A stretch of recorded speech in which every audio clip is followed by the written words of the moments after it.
Okay, let's dive into this explainer. Welcome. Today we're looking at something that is just truly fascinating.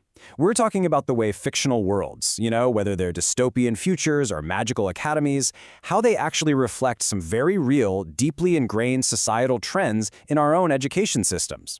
We're going to explore how authors use these imaginary classrooms and societies to expose the invisible structures that control how we learn and how we think. I want to start us off with this incredibly powerful quote. It was analyzed in a recent article from the Lutheran column, covering Ray Bradbury's classic dystopian novel Fahrenheit 451. A book is a loaded gun in the house next door. Think about that. In Bradbury's world, knowledge and independent thought are framed as literal, physical threats to societal conformity. A well-read person is dangerous to an oppressive system, right? Because they can't be easily controlled. But as we'll see, this control isn't always as obvious as, say, burning books. Sometimes that control is completely invisible. To understand this, we're going to use a core academic lens outlined in a really fascinating McMaster University thesis on fantasy literature. It's called The Hidden Curriculum.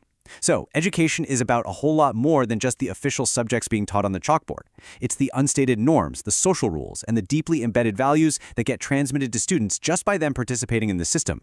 So, here's our roadmap for this explainer. 1. Fiction as a mirror. 2. Bradbury's warning, superficiality. 3. The push for conformity. 4. Magic and hidden curricula. 5. Gatekeeping through testing. And finally, 6. Reading as rebellion. We'll be bridging a 1950s sci-fi dystopia with modern fantasy magic schools to kind of diagnose this crisis in critical thinking. All right, Section 1. Fiction as a mirror. Seeing our reality in imaginary worlds. So, how exactly do imaginary worlds help us see our own reality? Well, and this brilliantly illustrates a core literary concept. It's called defamiliarization. Basically, by taking everyday, normal things, like sitting in a high school class or just watching television, and adding a layer of the impossible to them, fantasy and sci-fi force us to look closer. Whether it's Bradbury's terrifying mechanical hounds sniffing out literature, or J.K. Rowling's students waving wands to pass standardized tests, these stories aren't just about magic or the future. They're actually talking about us. Right now. Let's move into Section 2, Bradbury's warning, superficiality, the decline of critical thought. In Fahrenheit 451, Bradbury warned of a society that prioritized efficiency, pressing buttons, and mechanics over a comprehensive humanities education. The Lutheran column author argues that this 1950s warning is actually playing out today, and they point to 5 specific ways. First up is media saturation. The idea is we're constantly bombarded by streaming and influencers who tell us what to think rather than how to think. And that leads right into the second point, a decline in critical thinking, where quick, easy content just totally replaces deep engagement and meaningful reflection. Third, they note a group mentality that stifles individual dissenting opinions. Fourth is escapism, people using entertainment purely to avoid complex realities. And finally, a consumer culture that prioritizes instant gratification over long-term intellectual growth. Moving right along to Section 3, the push for conformity, eradicating individuality. This culture of superficiality feeds directly into a push for conformity. In these fictional dystopias, true equality is fundamentally misunderstood. Just look at this quote. Not everyone born free and equal, but everyone made equal. So the crucial point is, it's not about ensuring equal rights or celebrating diversity. It's about erasing differences entirely to eliminate conflict and competition. The dystopian logic is that if everyone is completely identical, well, no one can be unhappy or envious. The Lutheran column actually provides several examples to argue how this dystopian pressure to conform manifests in today's society.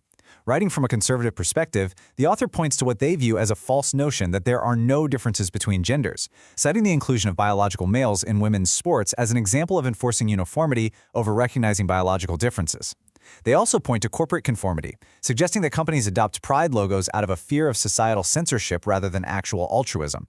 And on a global scale, the author points to cultural homogenization, things like Western fast food chains replacing unique local culinary traditions. The source argues all of these enforces standardized ideological and cultural norm.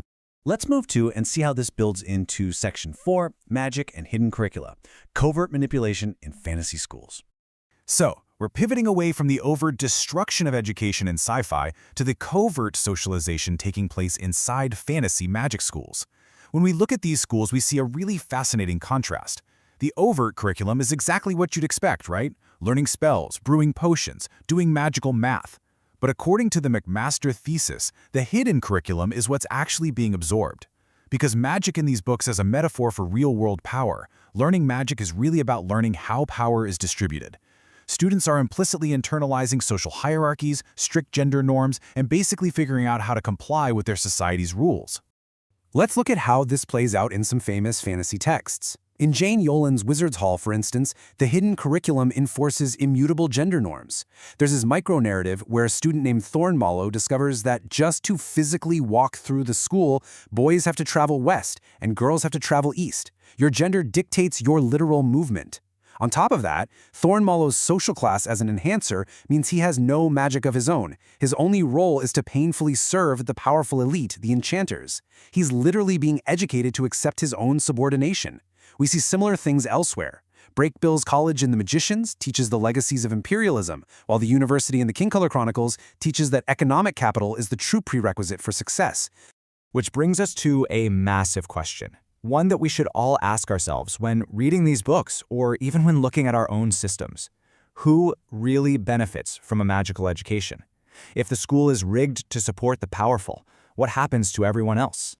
That leads us into Section 5, Gatekeeping through Testing, the False Meritocracy. To explore this false meritocracy, the thesis points directly to Hogwarts. In the Harry Potter series, students face the O.W.L.s and the Newts. These are massive, high-stakes, standardized tests.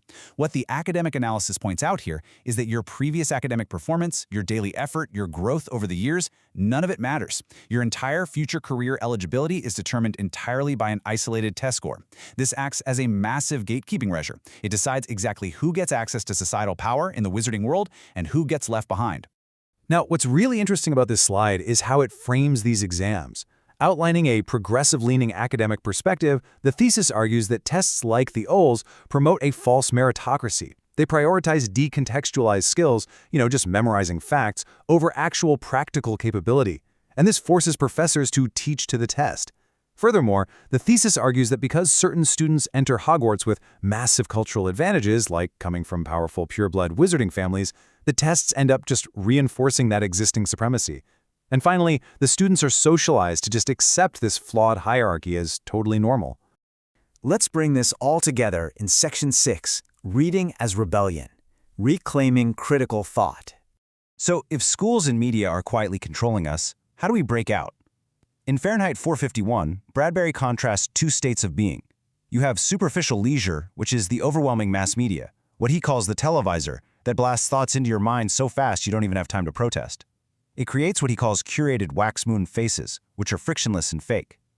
True leisure, on the other hand, requires books that have pores. Books show the messy, complex textures of real life. They don't blast you. They sit there and require active engagement. They can actually be beaten down with reason and logic. And the character of Faber in Bradbury's novel offers this brilliant, actionable three-step solution that breaks the spell of both overt censorship and the hidden curriculum. Step 1, seek out the quality of information. Basically, find books with pores that challenge you. Step 2, have the leisure to digest. Actually take the time and quiet reflection to analyze what you've read without the constant distraction of a screen. And step 3, the right to act. Take that digested knowledge out into the real world and make informed decisions. I absolutely love this slightly humorous quote to drive the point home. The books are to remind us what asses and fools we are. Engaging with difficult, challenging literature isn't just about gaining facts to pass a test. It serves to keep our intellectual humility in check. Just like Caesar needed a guard whispering in his ear to remind him he wasn't a god, we need books to remind us that we don't know everything and that our current societal structures aren't perfect. Which leads me to leave you with this final, vital thought. As we go about our daily lives, scrolling through media, sitting in classrooms, or navigating corporate structures, if fictional schools and dystopian societies so perfectly mirror our own society's hidden agendas, what unwritten rules are you currently being taught without even realizing it? Keep your eyes open, keep reading, and stay curious. Thanks for joining me on this explainer.